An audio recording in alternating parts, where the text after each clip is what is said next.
My name's Peter Doyle. I'm a writer and I write about crime. I grew up in Sydney, I've lived in Sydney all my life, and I write stories about crime in Sydney.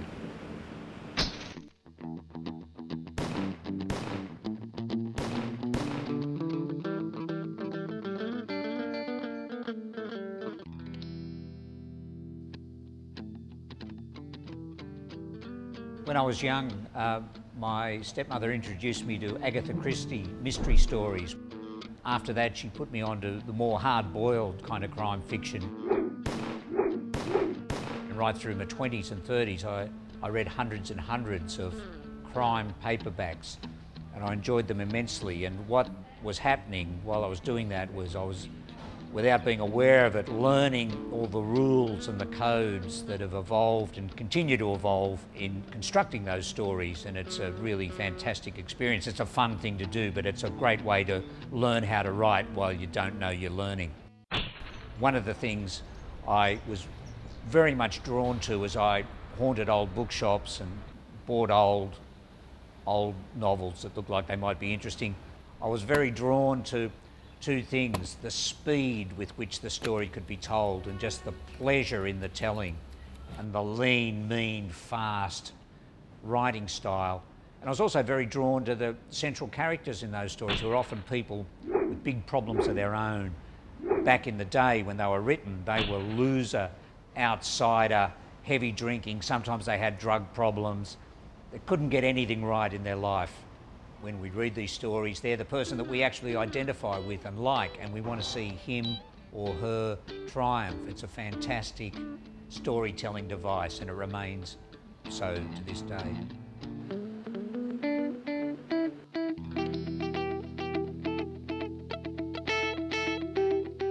This is gold for a writer.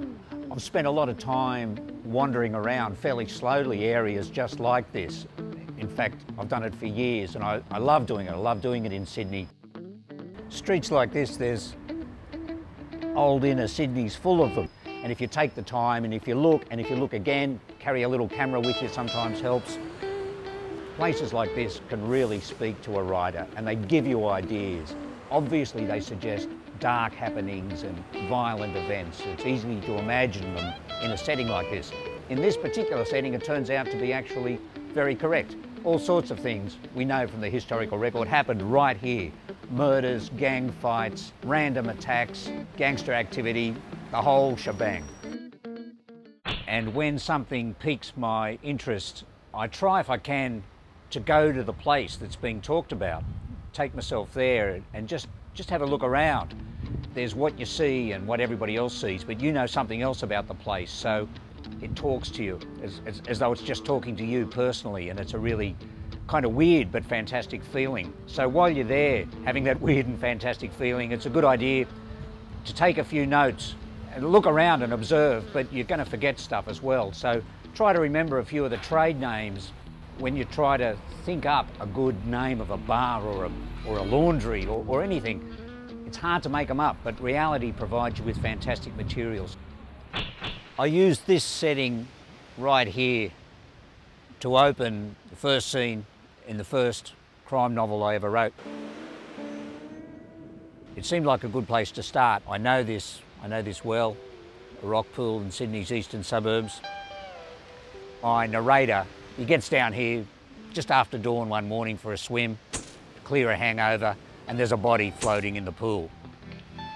I had no idea what I was going to do with it from there, but I knew I could write about this place. I'd spent hundreds and hundreds of hours here. It's not particularly exotic, but I knew it well, and it had some charge for me. I wasn't quite sure what it was at the time. It's a very beautiful place, but it was also a place of some fear for me. You know, my father brought us down here every morning. It's where I learned to swim. There was nothing romantic about it, but in another deeper level, it was a place where I still had some, fear about. And I've found that that's often the places where I want to set stories and where I'm interested in finding stories are those sort of places.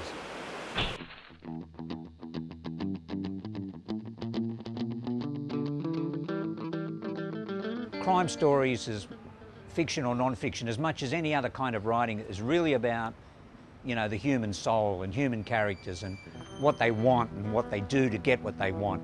A good exercise is to just look around at the people and just try to imagine the lives that they lead, particularly people who are a little bit different to other people walking around. And if you can find areas like the old inner city of Sydney is one of them, but it's not the only one. The suburbs have this as well, where you just see a lot of interesting, maybe not even really obviously interesting people on the street, but just people who are a little bit different. And I've drawn a lot in my own writing on people I've known. In many cases, they were people I encountered as a child. My parents were very respectable office-working people who lived in the suburbs, but they knew bohemians. My father liked the racetracks and knew a lot of knockabouts and talked about them a lot, actually. And so there were people I met as a child and as an adult, and there were people I'd heard of, actually, as an adult and as a child. And I've used a bit of both, and you can merge 3 or 4 people you actually know with a couple of people you've heard about, and you get a really great composite character out of it.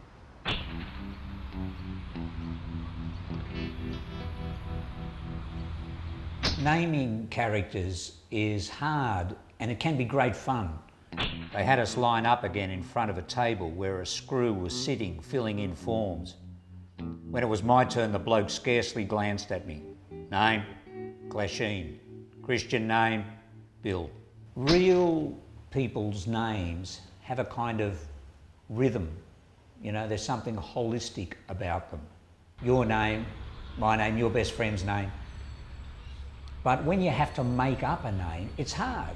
And it's hard to have a name that sounds like a real person. So anybody who writes struggles with this a little bit. One thing I've done off and on, particularly when I am writing a novel, is war memorials and honour rolls in public halls, things like that, which have lists of names, particularly names from a slightly earlier time, from the 1970s or 60s or the 1950s, and just jot down surnames that sound pretty good.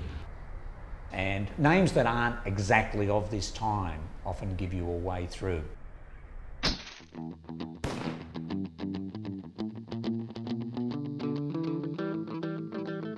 One of the hardest things to do in any sort of writing is to nail the exchanges between 2 or more people, the verbal exchanges, and at the same time keep the story moving, advance our knowledge, the reader's knowledge, and to sound real. When was the last time you were in a church, not counting weddings or funerals? Must have been when I was in kindergarten. The nuns took us to mass. That'll do, RC. He wrote it down. Normal occupation, self-employed. He looked up at me. You haven't got a trade then? Businessman.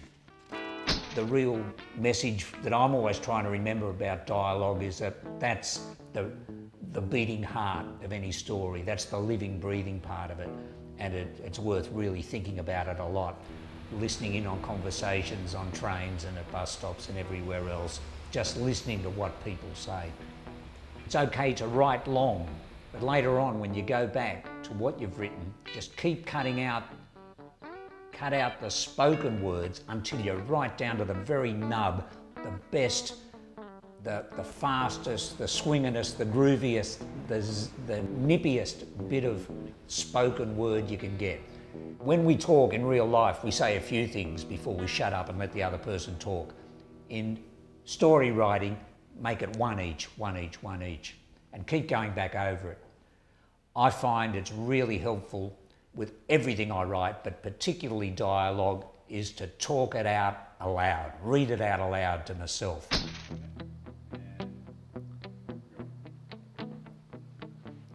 The streets are really important, real life's really important, but for me, probably the most important place I work are places such as this: archives, libraries, repositories of information, photographs and the like.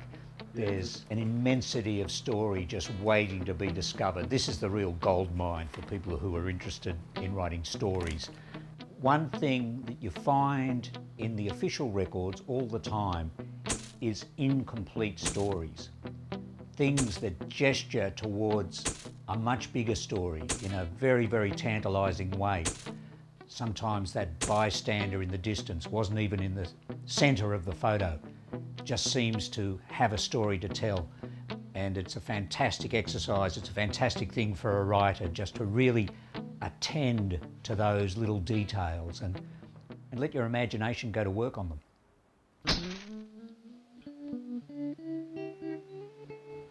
I started writing crime fiction really just for a bit of fun.